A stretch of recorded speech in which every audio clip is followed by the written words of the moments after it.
I don't know how good this is going to be, but essentially, I am trying to get.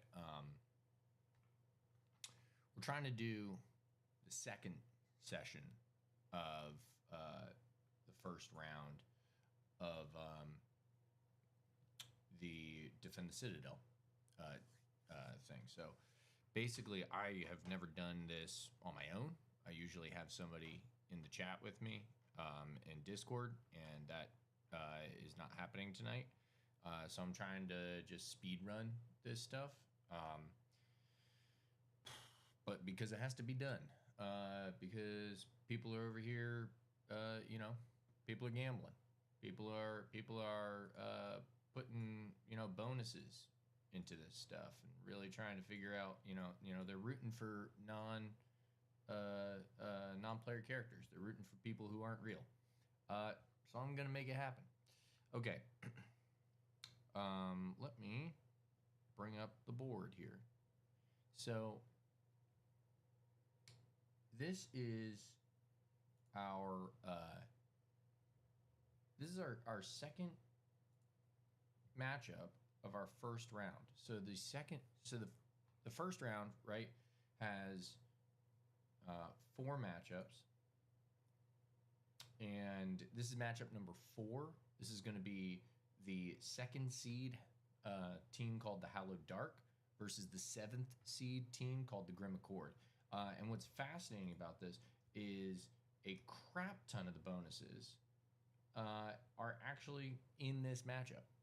And normally, how this would work is the Hallowed Dark would just sweep the floor with the Grim Accord, because the Grim Accord are like challenge rating 4 or whatever. Like, if we just bring up Ire, right, the Fire Touched, that's a challenge rating 4 NPC. That is not a powerful NPC. That's essentially saying like a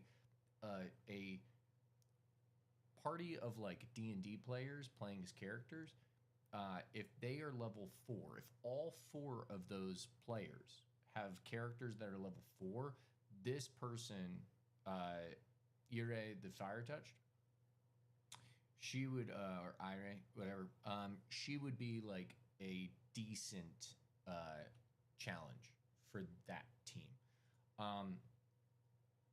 The team they're going against, they got challenge rating 8, challenge rating 8, challenge rating 7, challenge rating 7.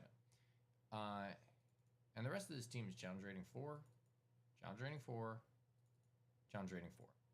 So the Grim Accord down here should be getting swept by the Hallowed Dark. But you geniuses decided that you wanted to give a bunch of these big tier 5 and tier 4 units to the Grim Accord. So right now, even before round 1 starts of this activation for this battle, this phase 1, right? They've already won phase 1. They're already winning phase 1. So I don't know. I don't know how this is going to go, but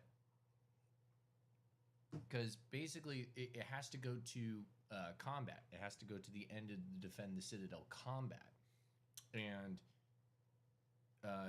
Hallowed Dark should wipe the floors with Grim Accord in that combat, but they're gonna get, Grim Accord's gonna get bonuses. So I'm gonna play this out, and hopefully, because it's just me kind of rambling along, it'll go quickly. So I'm going to, real quick, the good thing is I have now put a bunch of their, like, these stat blocks and whatnot with all these updated ability scores. I just spent all day today, which is why I'm starting at like 10 o'clock at night. I spent all day building out most of these stat blocks and inputting a bunch of this stuff into Foundry, because I realized I didn't have it in Foundry, and God, it was taking a long time. So we are going to just real quick roll initiative for all of these folks. You can't see that. So we've got this going. And actually, what's funny is I should be able to just bring my, we're going to try this. We're going to try something crazy here.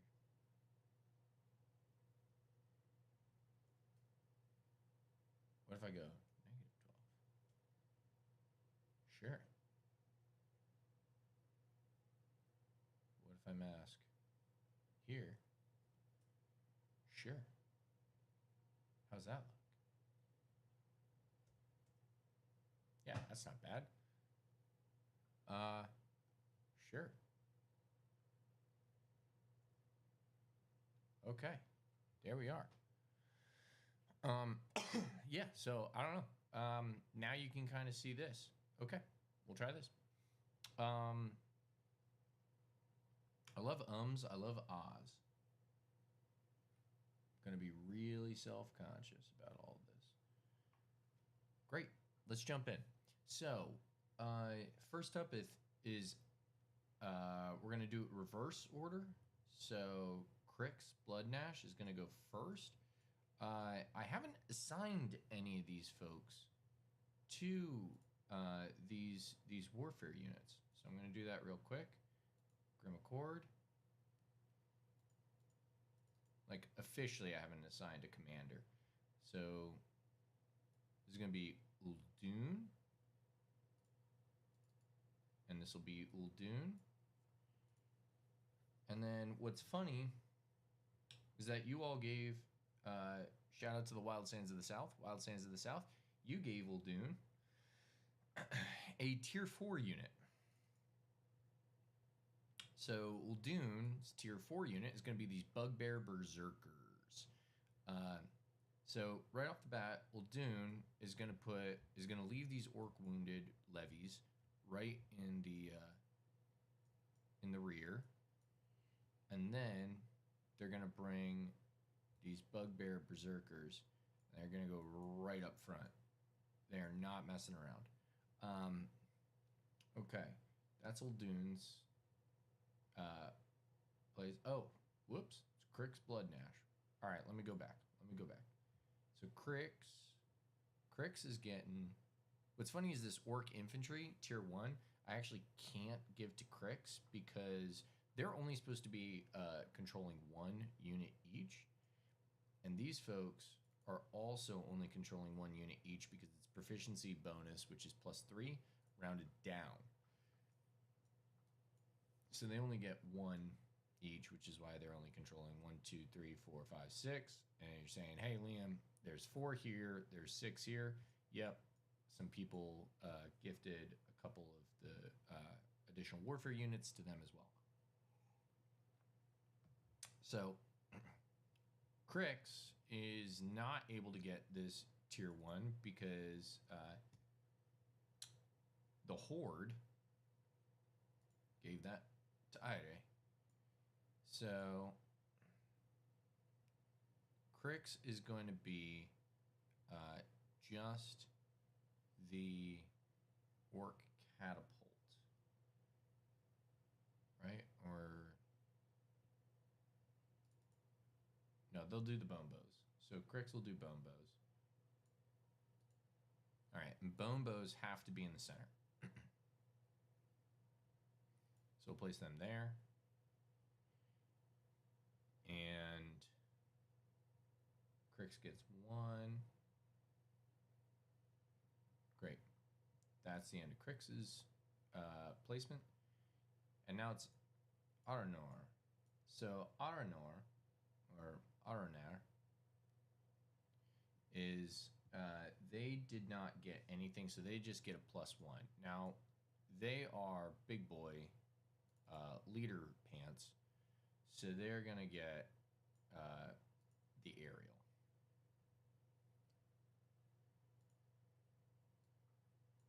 Big boy leader pants, going to get the aerial unit here.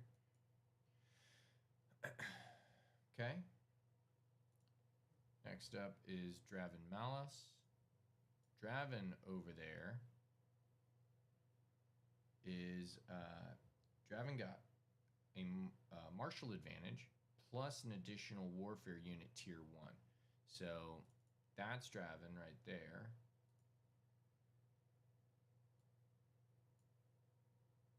And I think they got an additional unit 1. So we'll give Draven the I want to give Kathis these green stockings, because Kathis, I don't know if you can see.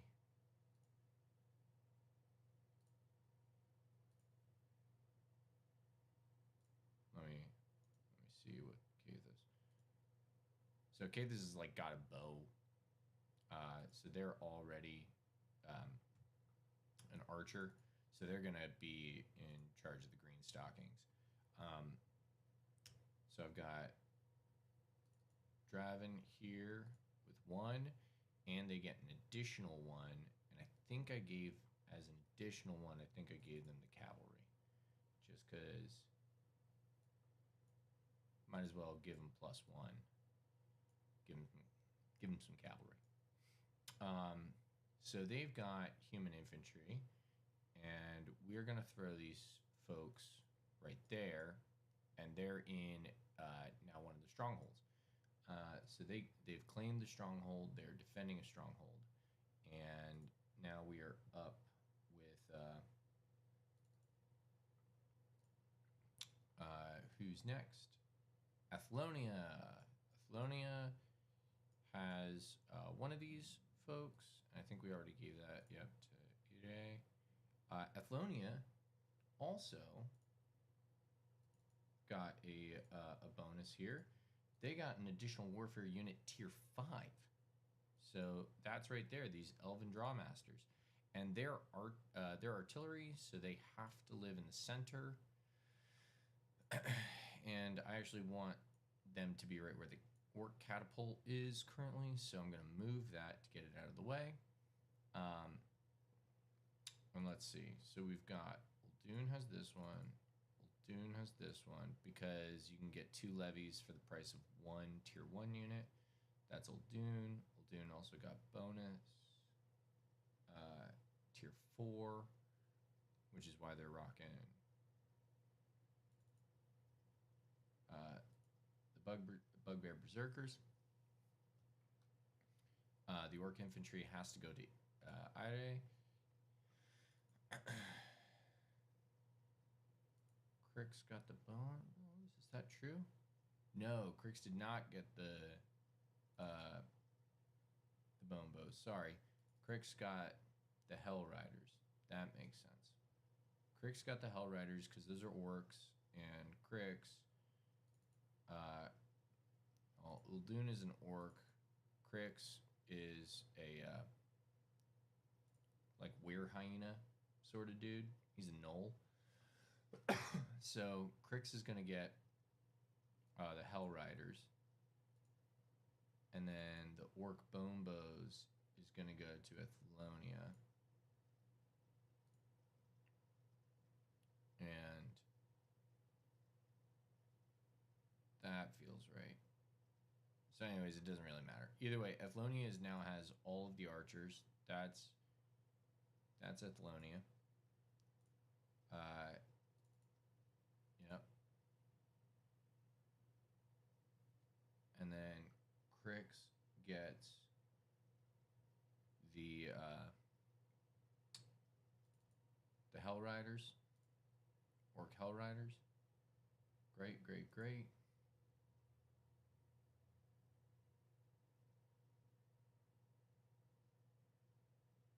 Yep, so Crix gets the Hell Riders.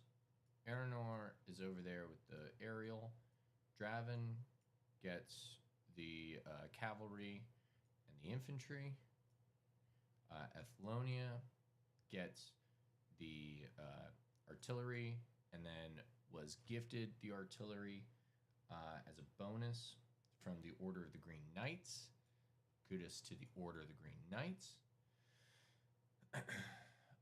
Kathis is now up. Kathis is going to get those green stockings. Green stockings are going to go in the center. They're going to go into that stronghold. Good to go. This is where Uldoon is. Uldoon already just gets those two. Plus, Uldoon got the tier 4, which were the Bugbear Berserkers. Bugbear Berserkers are going to go right in the front, right in the vanguard.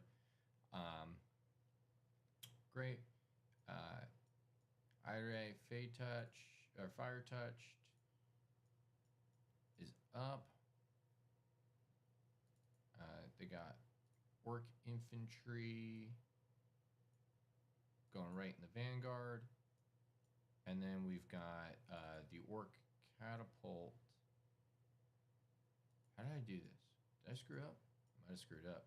Oh no, because they get +1 for the they were gifted that by the Horde. So the Horde gave them the Orc Infantry, and so because of that, they also get an Orc Catapult because Fiery Catapult makes sense.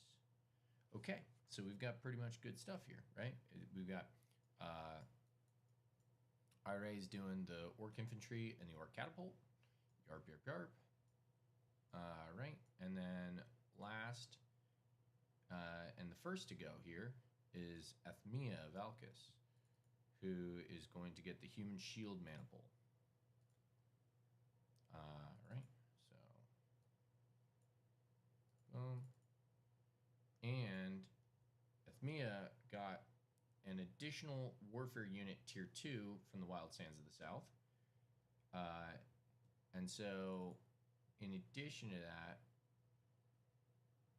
she also gets Human Infantry. So we're going to put Human Infantry here. And we're going to do Human Shield Maniple kind of as a... they're going to be an audible. So whichever one goes down first, they're going to be able to move into that space and hold that stronghold. Should be beneficial. Okay.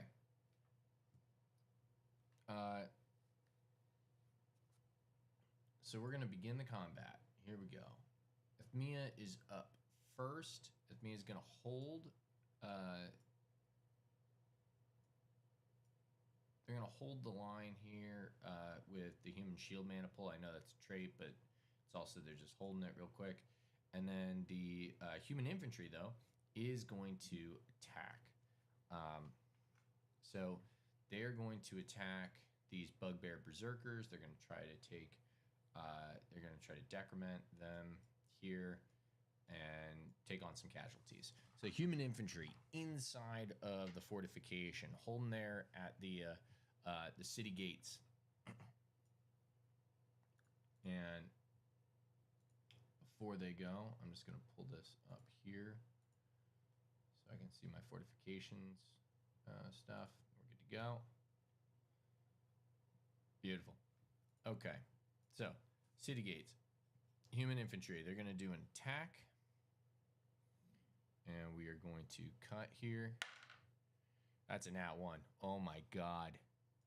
Unbelievable. So that these Human Infantry come out and standing in the gates, they open up the gates and they start throwing rocks down onto these Bugbear Berserkers that are standing. Oh shit, actually before they even go, the vanguard of the attacking of the sieging ones go first. So right away, the Bugbear Berserkers, even before these Human Infantry lift up these rocks and molten lava, molten metal to toss onto these Bugbear Berserkers that are running up against the gates, Bugbear Berserkers attack. So the first thing they're going to do is I'm going to read what the hell Inspire Fear is and what Reckless is. So Inspire Fear is whenever this unit leaves an opposed unit diminished, all Goblinoid units in the same rank as this unit can immediately attack a legal target. Now, what sucks is that there are no other Goblinoid units at all. So that's great. Even though these are bugbears, can't do much. They're also reckless, though.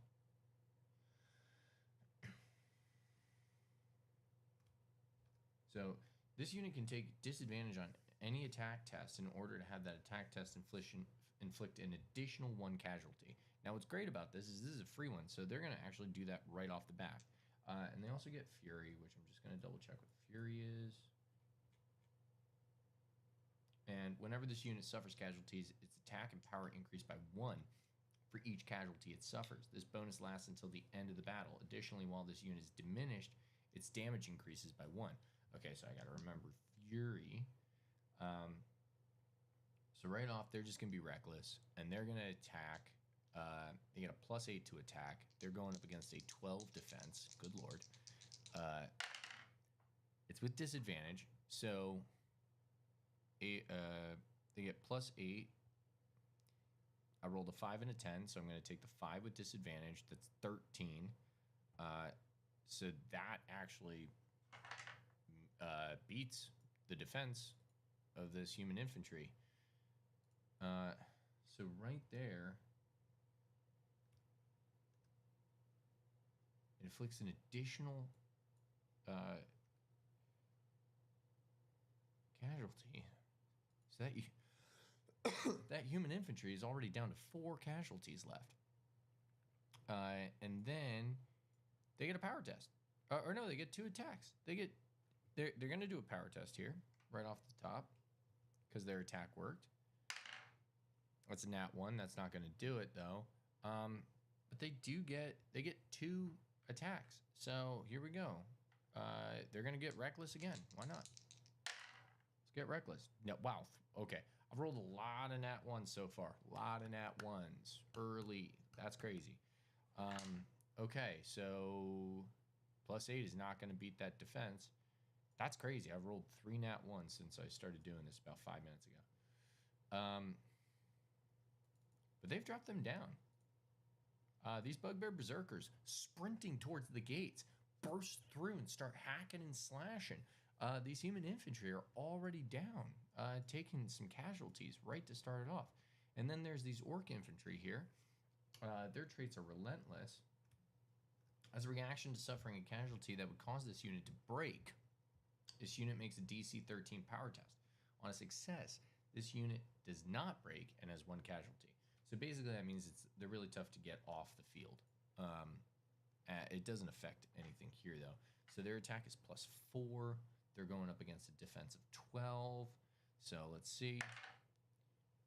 That's 9 + 4, 13. That's gonna be enough here to cause a casualty, inflict a casualty here, and they're gonna do a power test.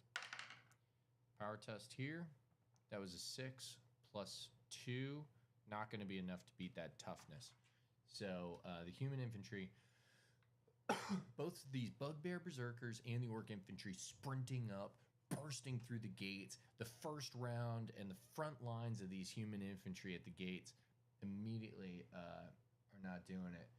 They did get a +2 to the... Oh, actually, that was an 8 + 5. That's a 13. They get a +2 to their defense because they're in the city gates. So they actually stop. Those gates budge, but slam shut again in front of those orc infantry. They never get in. That's incredible. Okay.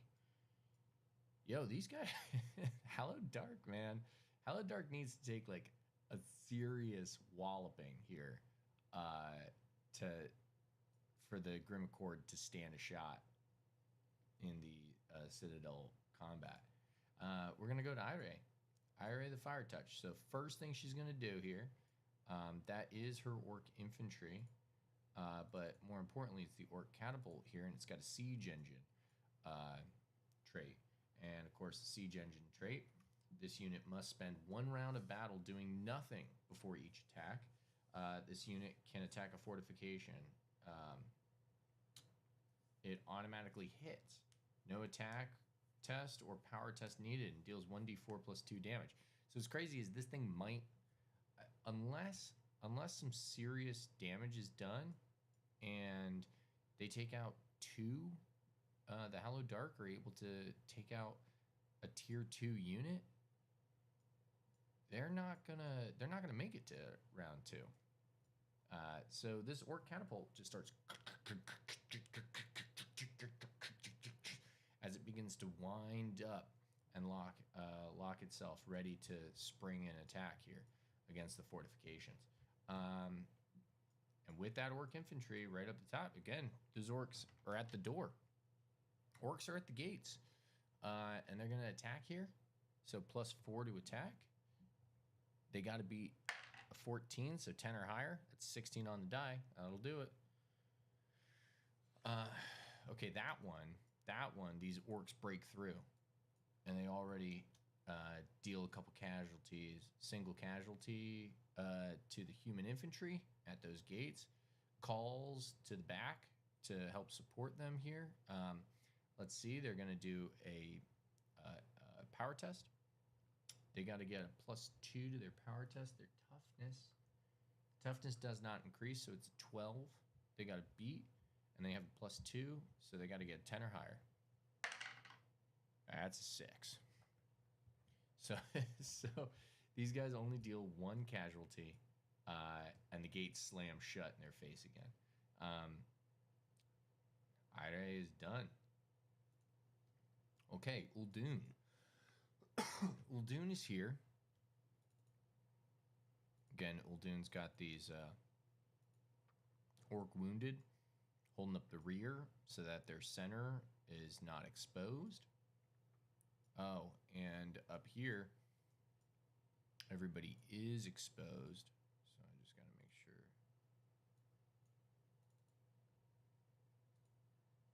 All right, that. Right, collapsed.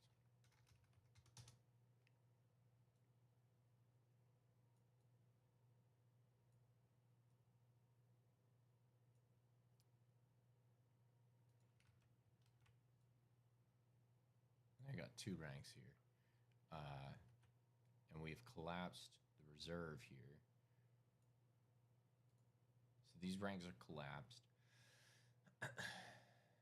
Everybody's exposed except for those in the fortifications, which means just this human shield maniple is exposed. That's crazy. Okay. So let's see. Up is Uldun. Uldun is using the rear to keep these folks from being exposed. They also have. Where's Uldun? Uldun. Here we go with the Bugbear Berserkers. Bugbear Berserkers going out. They got a +8 to attack. They can be reckless. They're going to be reckless. So with disadvantage. Here we go. That's a 17 and a 19. Nice. Okay. So I'll go right up again, and we're going to do the power test. So that's a +6 to their power test to deal an additional casualty. That's a 16 +6. Absolutely going to do it there. So they deal 2 casualties from their first attack, plus their power test does an additional casualty, and human infantry has been decremented down to less than half, which means they are diminished, and they need to do a morale test. The morale test, just to stay to not break entirely, and they get +1 to morale. It's a DC. It's whatever. It's 10 plus. Let me see.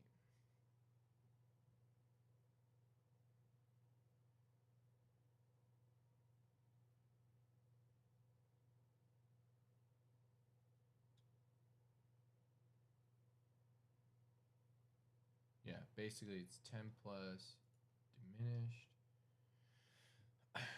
This is something I should have memorized or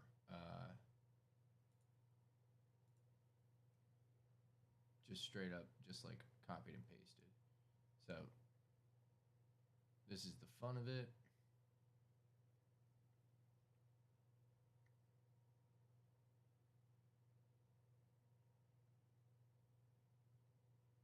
First time a unit is diminished, it must succeed on a DC 13 morale test or immediately suffer 1 casualty.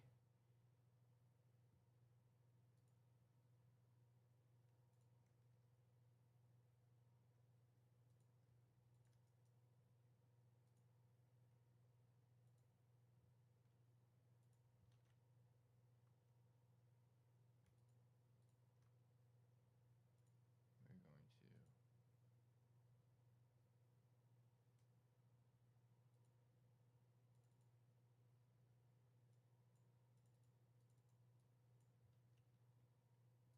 okay.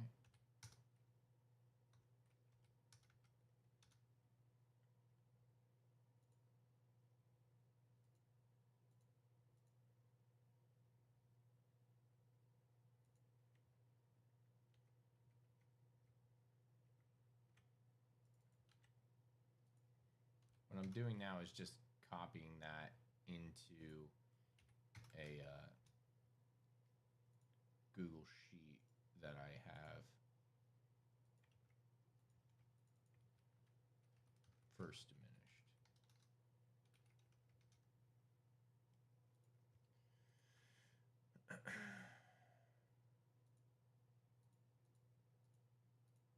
Great. Okay. So here we go. So it is a DC 13. So DC 13 morale test.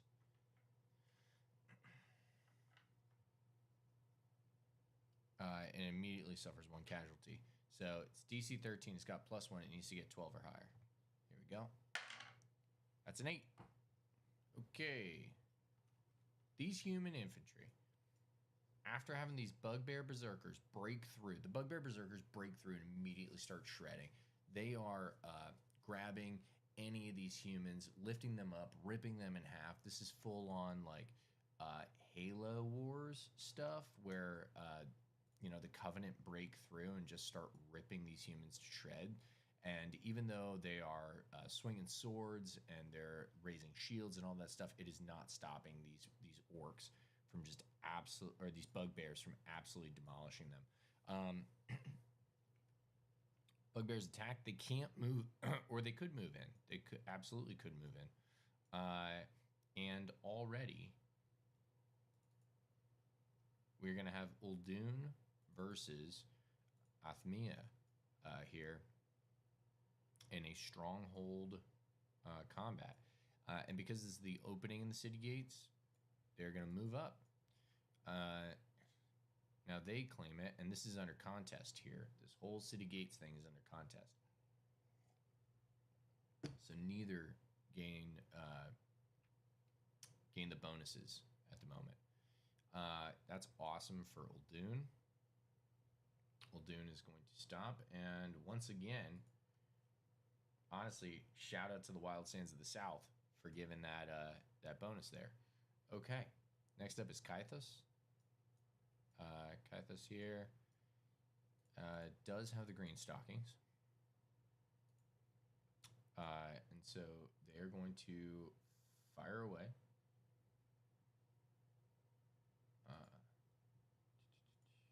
Fortifications.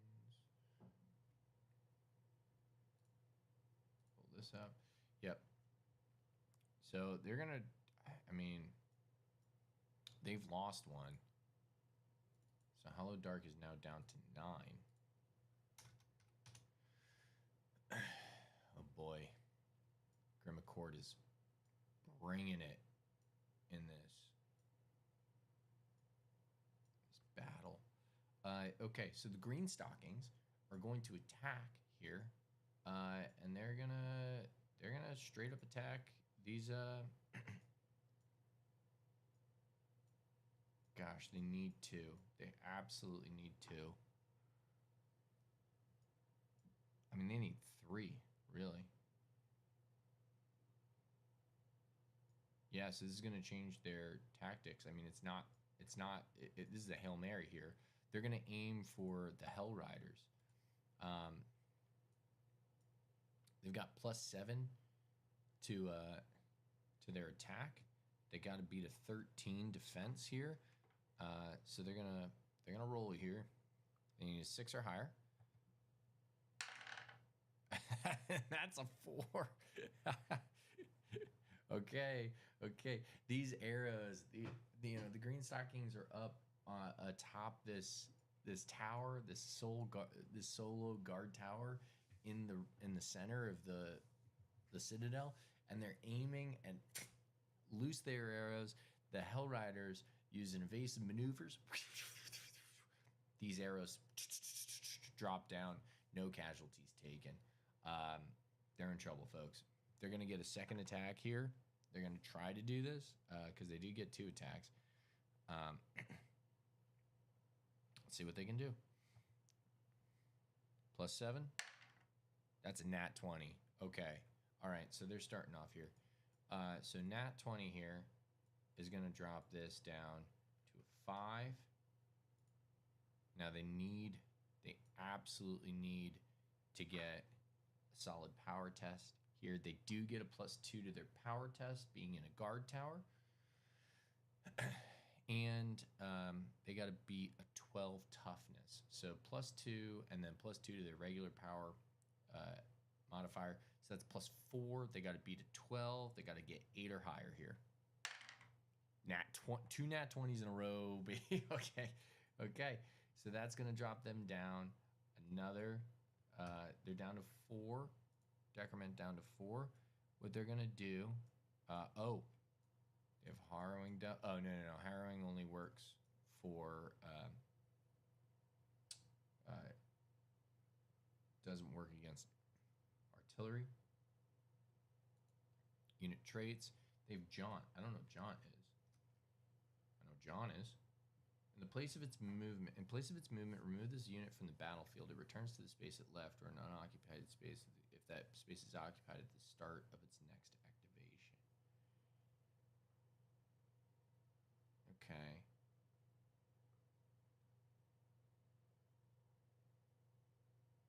I mean, that's pretty cool, but it's also like, it doesn't really matter. Like, I guess it's supposed to be like you can't attack them, but that's also like you can't attack them from. I mean, they're already cavalry, so they're not on the field. They're just moving through the field. It's a weird, whatever. Either way, green stockings did well. Got some casualties there. That's the end of Catho's turn. Now it's Athalonia, Moon's Eclipse. So Athalonia is going to try to take out these aerials because the aerials, big strong boys. First one, they're going to do the little guys and work bone bows. They're going to get a +6 to attack, and they get 2 attacks. And they're going up against an 11 defense, so they need a 5 or higher on their first. 19 is going to do it.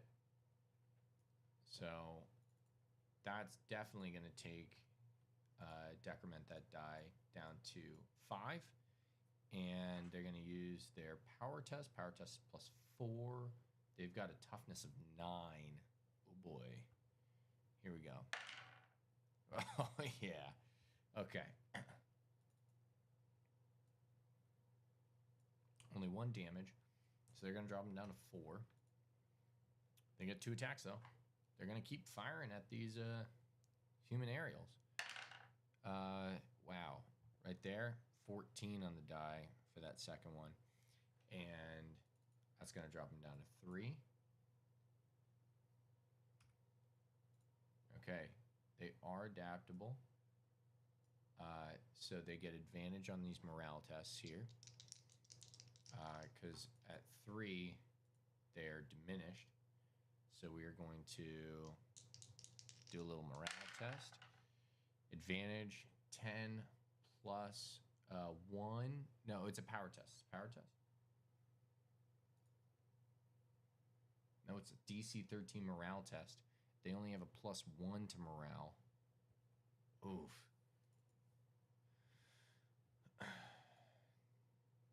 Damn.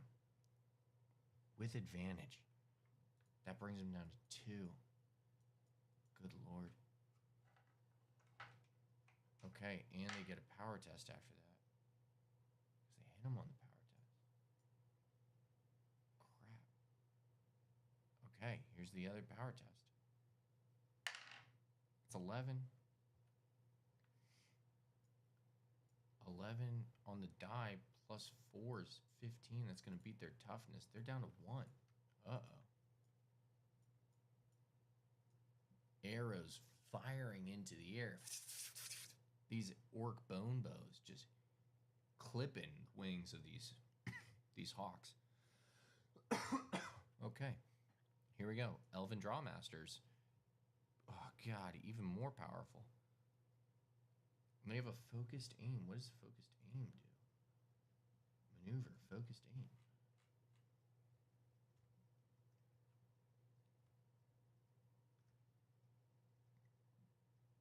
Right here, focused aim.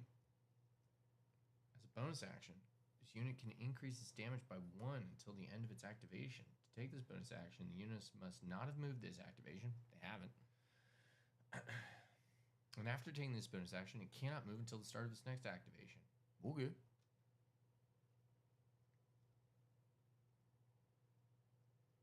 So it just increases its damage by 1.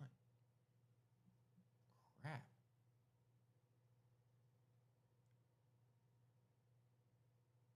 I mean, that's not even going to be a problem because they're going right after them and they just need 1. So anyways, it's plus 14 to their attack against a defense of 11. So really, even if they get a 1, that's a 2. It's a 16. Oh, God. Decimated. Arrows raining upwards. It's just volley after volley here. And these aerials are completely wiped out. That's 3 more points from the Hallowed Dark. That's 6 right there. Left. They would need the Grim Accord to drop down by 9 points. It's not going to happen. This is round 1 and done. And they've got another attack here. And their damage is 2. So they're going to use that attack. Oh, boy. Yeah, they're going to go after the human infantry. Now, the human infantry are still in there, but they don't get the bonus because it's being contested. Oh, boy. They've got a defense of 12. They have an attack of 14. It's 14. That's 28 to hit their defense. It's going to drop them down, and it's a single casualty because the first hit. So that brings them down to 4. And now they go for the damage here. For the power test. Power test is plus 11 against a toughness of 12. Oh boy. 15. They also get, and I don't even know what to look at this because they have Master Elf Shot.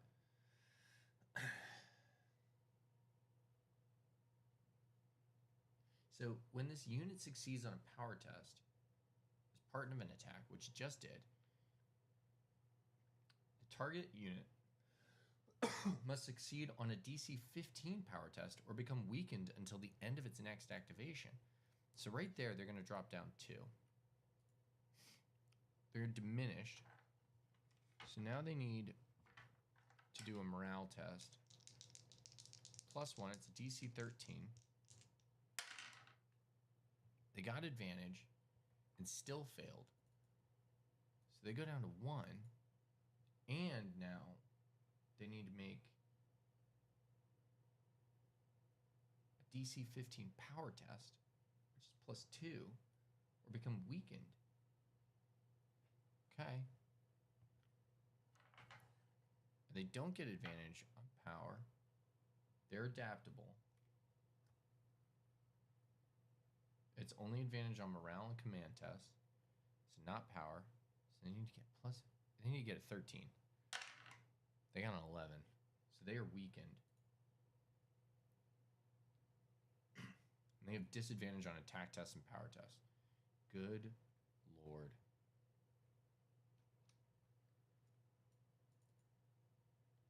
They have 1 casualty. They have been absolutely demolished. Just bombarded with arrows. They're inside this fortification, and so they're just holding it, and things like any opening here, it's like the elven Drawmasters looked at this city gate, and a door opened, and these humans were going to throw rocks, and they just get sniped in the eye, and they drop down. These rocks are done. Anybody who's like running through doorways just caught midsection. You could be in one of the humans standing there on the top of a staircase, like, hearing these orc infantry at the doors, hearing calls from the human shield manifold that the bugbear berserkers have broken through your ranks, and your hawks have fallen from the sky. And as you're standing there, shaking in fear as these enemies are at your gates, you look up, and one of the more veteran folks. I mean, you're a regular infantry. This is your first battle, and you look up and you see one of your friends, and he just gets, he stands proud.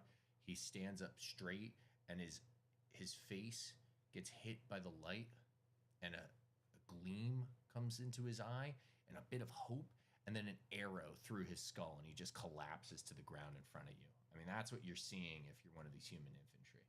Just absolutely demolished here. And now it's Draven Malice, who's leading that infantry. And he's got the cavalry as well.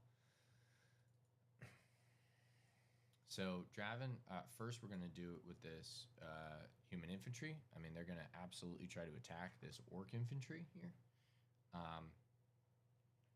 Part of me just wants to see if they can just do a morale test. They know they've lost this battle. They're already losing. I mean, pot shots as it is, but they're going to try to attack. They're going to hold the line. Draven calls out in front, Draven, this guy, he's a little bit of a kind of a slimy dude. He's been he's a cultist, and he sits there and just his sickly, voice calls out in front of me. He's like, draw their blood. Draw their blood as we one last time. And so it's like, okay, so draw their blood one last time. That's what you hear as a human infantry. So they're going to attack. It's a +3. They're trying to get a 9 or higher. Let's see what they get. Hey, it's 17. Okay, so some of these young bloods here, they're swinging their swords. They're doing it. That's a 5. 5 casualties. They're going to roll power test.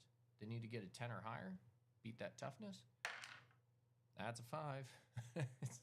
So they strike some and they take out some orc infantry, but not enough to push them back or to deal any more casualties. But let me see, they're exposed, and maybe they can pop off here. No, there's not really any way to take them out, so they're just going to try to hit these orc infantry first.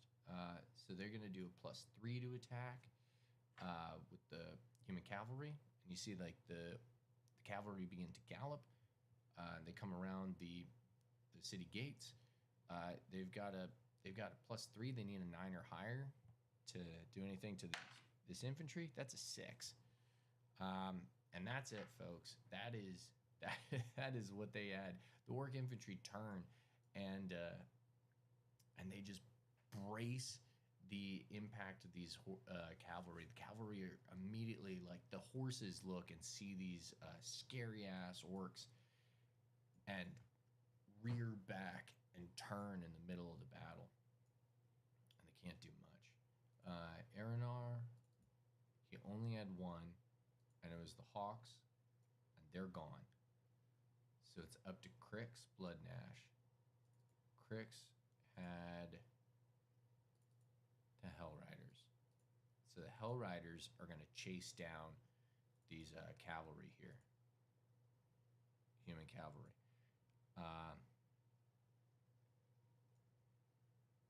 Yeah, they're going to try to chase them down because they came up, tried to hit those orc infantry. Well, they're going to turn around, try to catch them. So what do they have? They got +5 to attack against a defense of 12. That's a 2. It's not going to do it.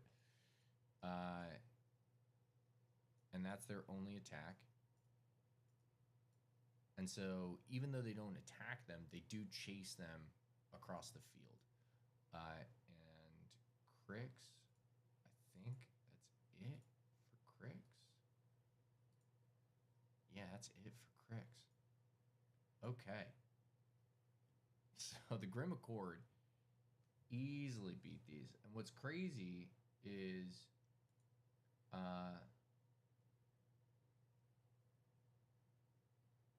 Athlonia had a martial advantage, as well as Draven Malice had a martial advantage as well.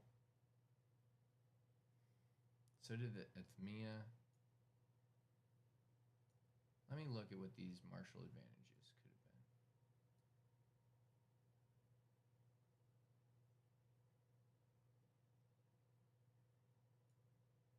Athmia is going to use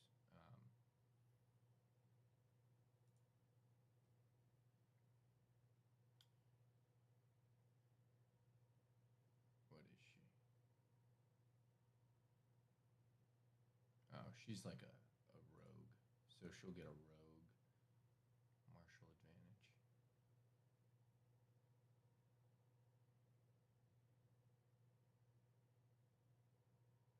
She gets tier 3 scout training.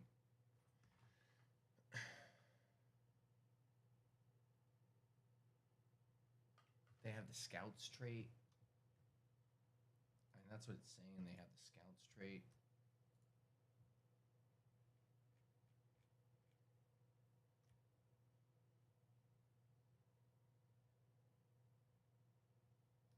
I mean, they could have deployed into the rear rank of an opposed army.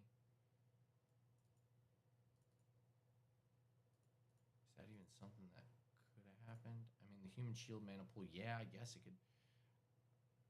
I mean, we'll throw it there. We'll throw it there and see what happens. Nobody's going to stop anybody there. They pop up. I mean, they didn't really attack, so they totally could have.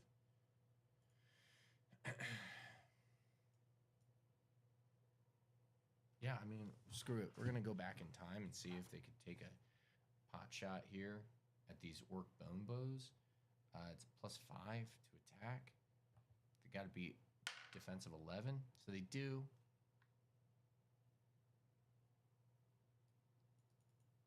So that's going to go down to 5. They have Into the Breach.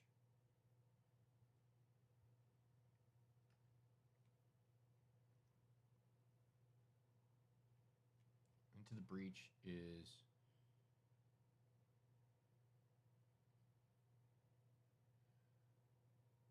No, that's just a follow-up maneuver.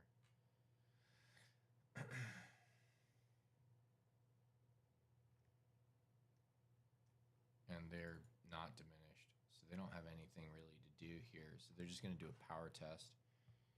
Power test is +4 against an 11 toughness. They got it. So they're going to drop down to 4. But that doesn't really change much, does it? I mean, the human shield mana pool appears behind these orc bone bows and start attacking them from behind with these shields, just bang, breaking into them. And orc bone bows are just laughing. These orcs laughing and having a good time, cheering on their enemies here. Okay, let's see. That was Athmia with a martial advantage. Draven Malice gets a martial advantage 2.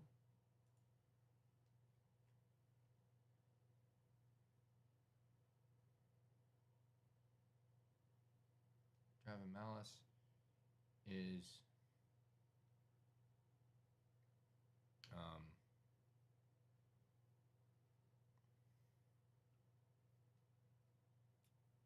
man, he's kind of a fighter, really. He's close to fighter. fighter or a warlock? What do they have for fighter? This is tier 2. Would be strafe.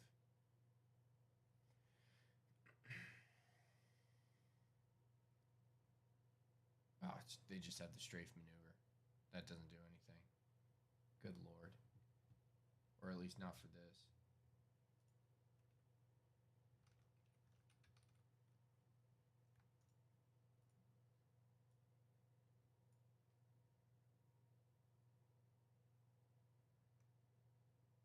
Yeah, that's not going to be enough. Okay, so the strafe is not going to do it for Drab and Malice. It had no effect. It had no parts on this.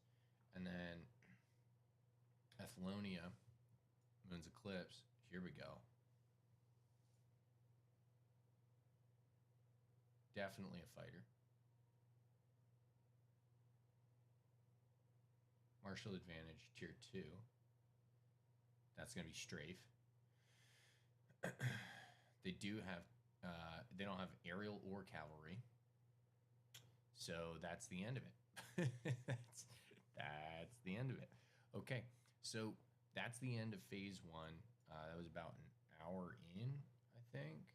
Yeah, looking good. So we're making decent time when you do it by yourself. At this point, cheers come from the crowd as a clear upset is happening, where Grim Accord takes phase 1 pretty handily. But only one. So what that actually means is that they actually get a morale surge. Everybody in the Grim Accord gets a morale surge during round 1 because they finish phase 1 in round 1. So they all get a morale surge, which is an extra action, full action during round 1.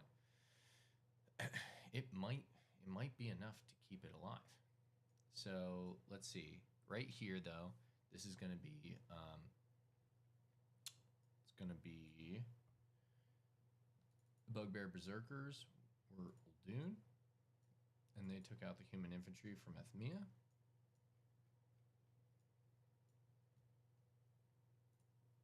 So we're going to go to the Shrine on the Mosswater here. And in here, I've got Ethmia, who is holding on, and Uldoon comes in, steps up.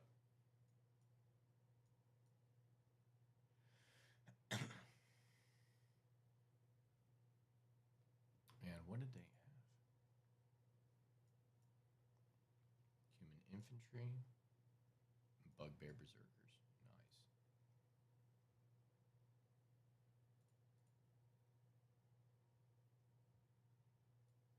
So here's a couple Bugbears.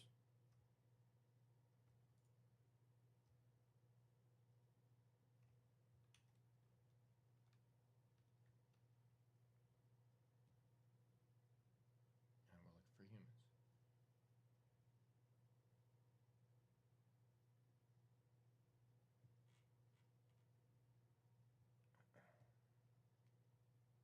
Let's throw in some,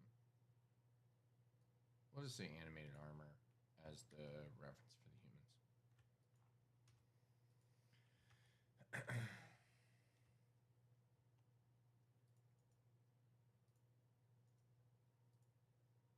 Okay.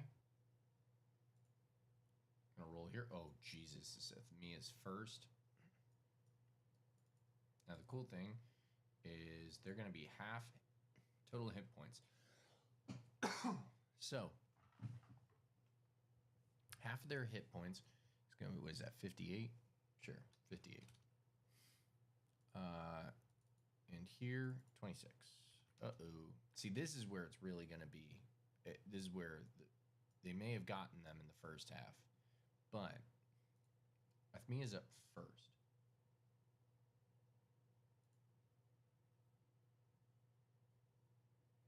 So she is going to